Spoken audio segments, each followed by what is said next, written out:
বান্দাগণেরা, আজকে খাস দোয়ার মাহফিল। এখানে অনেক ওলামা হাজরাতরা আছেন, সকলকে সময় দিতে পারিনি। কোনো লম্বা আলোচনা নয়, খাস দোয়া।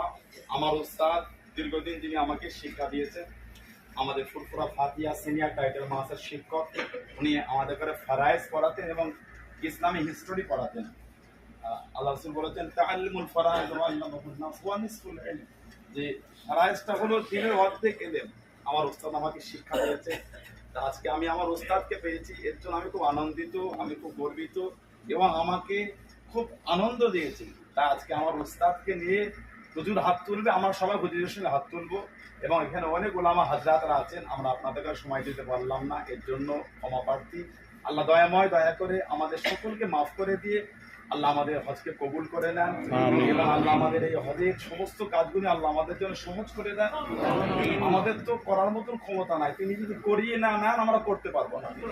আল্লাহ যেন আমাদের সমস্ত কাজগুলো সহজ করে, দয়াময়, দয়া করে আল্লাহ সঠিকভাবে যেভাবে আদায় করলে তিনি খুশি হবেন, তার দরবারে হজটা কবুল হবে। আল্লাহ আমাদের সেইভাবে হজ করার তৌফিক দান করেন এবং আমাদের আত্মীয় স্বজন যারা আছেন আল্লাহ পাক তাদের করে যেন আশা তৌফিক দান করেন।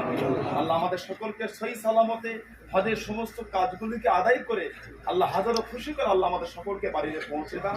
এবং আমাদের সঙ্গে অনেকে আমাদের সাথী হয়ে এসেছিলেন, আজ তারা মক্কা শরীফ মদিনা শরীফের জমিনে তারা মানে ইন্তেকাল হয়ে গিয়েছেন। আল্লাহ তাদের রূহ সওয়াব পৌঁছে দেন, আল্লাহ তাদের কবরগুলোকে আল্লাহ জান্নাতের টুকরা করে দেন।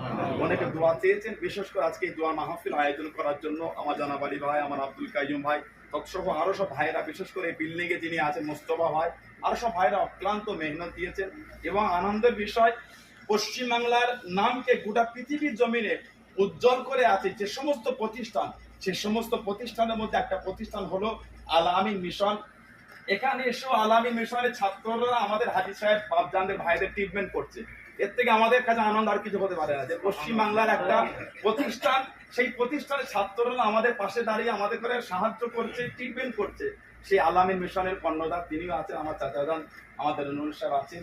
সত্যি আনন্দ, আল্লাহ পাক তাকে কবুল করেন, তাকে এই খেদমতের জন্য আল্লাহ যে কবুল করেছে, আল্লাহ পাক ওই প্রতিষ্ঠানকে আরো বড় করেন। আগামী দিন যেন আরো পৃথিবীর মানচিত্রে ছড়িয়ে গিয়ে পশ্চিমবাংলার নাম এই আল আমিন মিশনের ছাত্ররা যেন উজ্জ্বল করতে পারে, এই দোয়া আমার আল্লাহ দরবারে চাইবো। আমার সকল বিসমিল্লাহ শরীফের সঙ্গে 3 বার সূরা ফাতিহা, আলহামদুলিল্লাহ শরীফ 5 বার সূরা ইখলাস, কুলহু আল্লাহ শরীফ 11 বার দরুদ শরীফ পড়েন। কাইয়ুম ভাই আসেন আর আমার সব ভাইরা তারা মিলে কিছু আপনাদের পরিমাণ, আমাদের কিঞ্চিত পরিমাণ, আমরা জানি হাজী সাহেবদের সম্মান দিতে পারবো না, তারপরও আল্লাহ পাক যেটুখানি করিয়েছেন কিঞ্চিত পরিমাণ একটু মেহমানদারির ব্যবস্থা হয়েছে, আপনাদের কাছে এই তেলাওয়াতের মধ্যেই পৌঁছে দেওয়া হবে।